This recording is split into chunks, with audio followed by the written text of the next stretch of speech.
বিসমিল্লাহির রহমানির রহিম। পরম করুণাময় ও অসীম দয়ালু আল্লাহর নামে শুরু।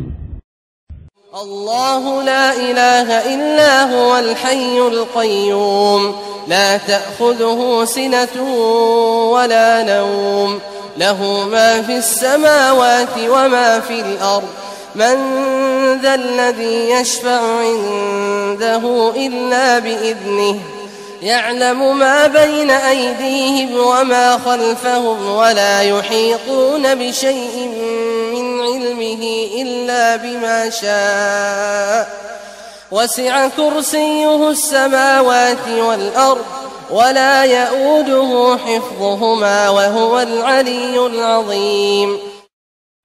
আল্লাহ ছাড়া অন্য কোনো উপাস্য নেই, তিনি জীবিত সবকিছুর ধারক, তাকে তন্দ্রাও স্পর্শ করতে পারে না এবং নিদ্রাও নয়। আসমান ও জমিনে যা কিছু রয়েছে সবই তার। কে আছে এমন যে সুপারিশ করবে তার কাছে তার অনুমতি ছাড়া? দৃষ্টির সামনে কিংবা পিছনে যা কিছু রয়েছে সে সবই তিনি জানেন। তার জ্ঞানসীমা থেকে তারা কোনো কিছুকে পরিবেষ্টিত করতে পারে না, কিন্তু যতটুকু তিনি ইচ্ছা করেন।